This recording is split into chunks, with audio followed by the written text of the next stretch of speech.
খোয়াই জেলার লালছড়া এলাকায় ফের সামনে এলো নেশা কারবারের চিত্র। গোপন সূত্রের খবরের ভিত্তিতে শুক্রবার দুপুরে যৌথ অভিযান চালায় পুলিশ ও প্রশাসন। সুভাষপার্ক পুলিশ ফাঁড়ির ওসি রঞ্জিত সরকারের নেতৃত্বে অভিযুক্ত সৈকত দেববর্মার বাড়িতে হানা দিয়ে উদ্ধার করা হয় প্রায় 3.24 গ্রাম ব্রাউন সুগার, নগদ টাকা, ডিজিটাল ওজন মাপার যন্ত্র, খালি ফাইলস ও একটি মোবাইল ফোন। পুলিশ সূত্রে খবর, ধৃতের বিরুদ্ধে এনডিপিএস ধারায় মামলা রুজু করা হয়েছে। তবে এত বড় অভিযানের পরও কেন পুলিশ প্রশাসন বিস্তারিত তথ্য প্রকাশ করছে না, তা নিয়েই উঠছে প্রশ্ন।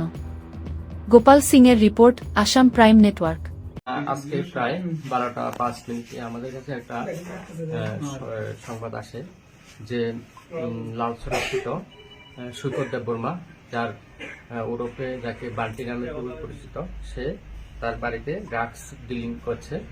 তো খবর পেয়ে আমরা সুভাষ পার্ক আউটপোস্টে সেটা নোট করি এবং সঙ্গে সঙ্গে সেটা খোয়াই থানার ওসিকে জানাই এবং আমাদের যে অথরিটিকে জানাই যে এনডিপিএস এর যে আইন, সে আইন অনুযায়ী যাতে প্রসিডিউর অনুযায়ী সব কিছু ব্যবস্থা করে, সে অনুসারে আমরাও আসি।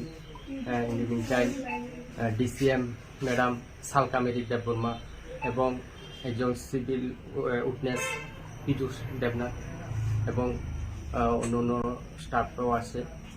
এসে যে সৈকত দেববর্মা তার বাড়ি সার্চ করে 172টি হিরোইনের ফাইলস এবং অনেকগুলি খালি কোটা এবং হিরোইন মাপার যন্ত্র, এছাড়া প্রায় 5,000-5,500 টাকার মতো আমরা ওর সৈকত দেববর্মার কাছে উদ্ধার করতে আমরা সামর্থ্য হই।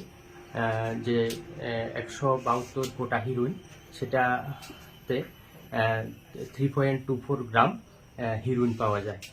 এখন আমি যে সৈকত দেববর্মার এগেনিস্টে একটা সুমোটো কমপ্লেন থানাতে দেব, যাতে তার উপযুক্ত শাস্তি হয় এবং যাতে ভবিষ্যতে সে এই কাজগুলি না করে। আর এরকম রেট আমরা জারি রাখবো, যাতে খোয়াই শহর এবং তর সংলগ্ন যে এরিয়া আছে সেই এরিয়াতে যাতে ড্রাগস বিক্রি বা